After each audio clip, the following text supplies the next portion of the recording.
आज कमी हुई है इंटरेस्ट रेट्स में, इसको कैसे रीड कर रहे हैं? क्या आप एक्सपेक्ट कर रहे थे इतनी होगी और ये जितनी हुई है इससे अब कुछ खातिर खा हमें फर्क नजर आने की उम्मीद रखनी चाहिए?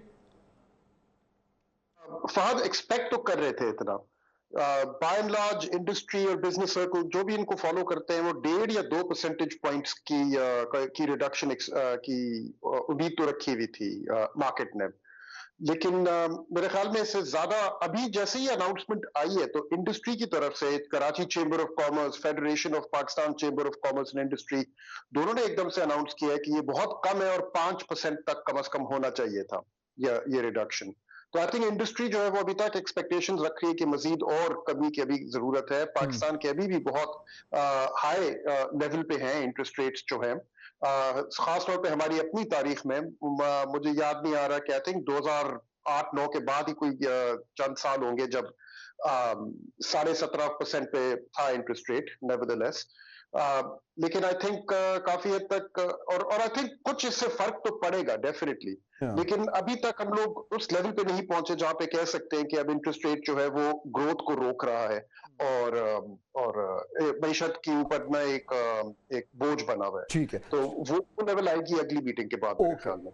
खुर्रम मुझे ये बताएं कि जब अब आप अगर पॉलिसी जो ये इंटरेस्ट रेट है ये भी कम हो रहा है और मेरे ख्याल में शायद it might be safe to assume कि जो नेक्स्ट मीटिंग होगी उसमें और भी कुछ हद तक कम होगा, तो ये भी हो रहा है। आईएमएफ का प्रोग्राम जो है उसके बारे में कहा जा रहा है कि वो मोर और लेस यानी हो ही जाएगा और बाकी जो इंडिकेटर्स हैं वो भी आपके सामने आ रहे हैं। तो इन तमाम चीजों को सामने रखते हुए क्या अगर हुकूमत ये कहती है कि जी हमने इकोनॉमी को संभाल लिया है, तो ये उनके इस दावे में जान है? फहद, इकोनॉमी जो है संभालनी शुरू हुई है जुलाई 2023 से ऑनवर्ड्स, जब स्टैंड बाय अरेंजमेंट आईएमएफ के साथ साइन किया गया था और पहली दफा काफी सालों के बाद उसके ऊपर अमल किया गया और उसके टारगेट्स जो हैं उनको स्मूथली मीट किया गया और उसकी इम्प्लीमेंटेशन जो थी वो कंप्लीट हुई। जो स्टेबिलिटी अभी हमें नजर आ रही है इकोनॉमी में आते हुए, स्टेबिलिटी तो आ रही है, इस बात में कोई शक नहीं है, लेकिन उसकी शुरुआत वहां से हुई थी। लेकिन ये हुकूमत तो फरवरी में आई है 2024 में। तो आई थिंक अगर किसी को क्रेडिट देनी है कि ये इसको लाने में किसका सबसे बड़ा हाथ था, वो तो इंटरिम गवर्नमेंट जो थी। इम्प्लीमेंटेशन तो उनके दौरान हुई थी। अलबत्ता इस गवर्नमेंट ने जाहिर बात एक चीज जरूर की है कि उस रास्ते से हटे नहीं है जिस रास्ते पर उनको रहना चाहिए था।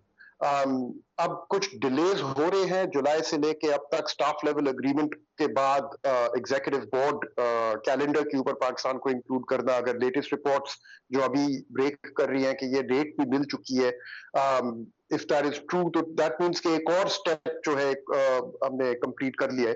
लेकिन असली चीज तो शुरू होगी आफ्टर एग्जीक्यूटिव बोर्ड अप्रूवल। ये लोग एक चीज भूल गए हैं कि स्टाफ लेवल एग्रीमेंट और बोर्ड कैलेंडर के ऊपर पाकिस्तान को लाना ये तो स्टार्टिंग लाइन है, इसके बाद रेस शुरू होती है असली, और इम्प्लीमेंटेशन इस प्रोग्राम की जो होगी वो बहुत सख्त होगी।